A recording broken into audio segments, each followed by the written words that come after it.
John Hancock Hall, there was a performance, and that was the first time I saw her, and she was so beautiful that I said I was gonna come and check her out.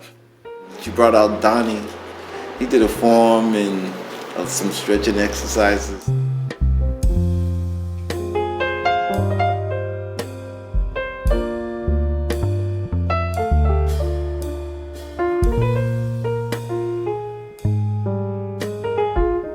My background was applications and fighting.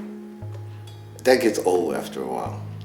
And once you know how to do that, then that's fine. Now you're looking for health, whatever spiritual level you choose to go in, you know. I was pretty confident in that, and she was like a blessing in disguise. You know what I mean? I knew I could leave class with no broken ribs, no bruises, no nothing, and that was good. The classes were very powerful, very strong. You were exhausted after the exercises even before you got to the form. The classes were very, very difficult. Even with my supplement training on the side, I had to get stronger to take the classes. You know what I mean? Because she had certain goals. You know what I mean? Within a year, this is what you should be doing. You have a year to train this. So you should be doing it that way. And I did everything that she said, to a degree.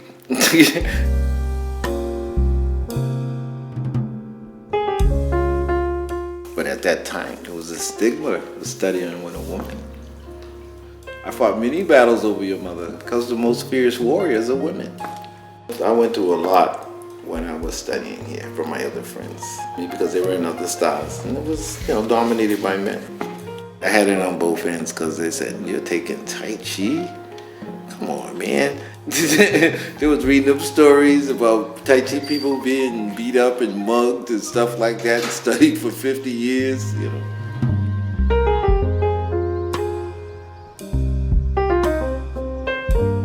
Sifu said, if I wanted to be a teacher, I have to take the whole curriculum.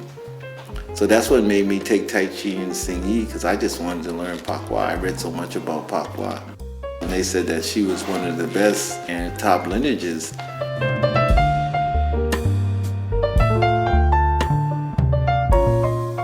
In the 70s, and maybe now, it wasn't cool.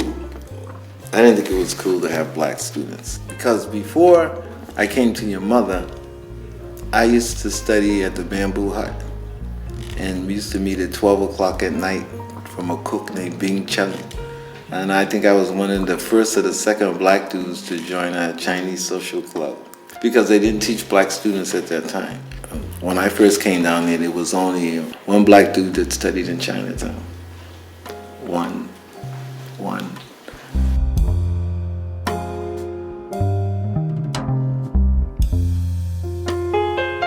People used to walk off the street and want to challenge your mother.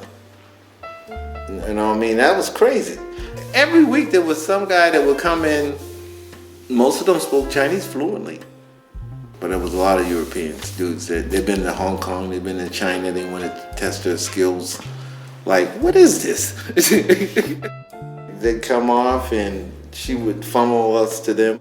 We used to take them out on the side of the school.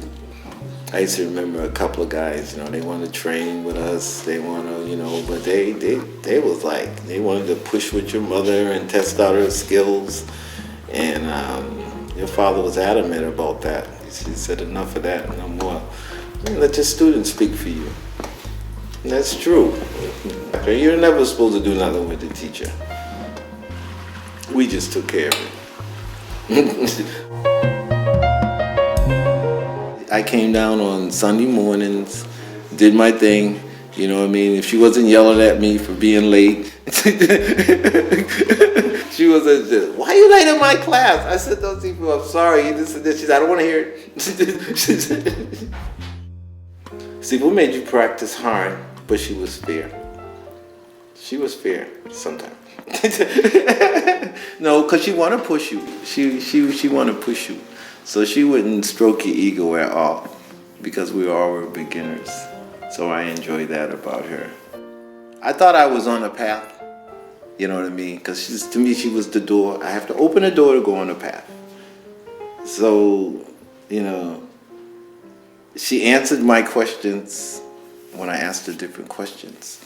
And then she gave me the secret of all secrets.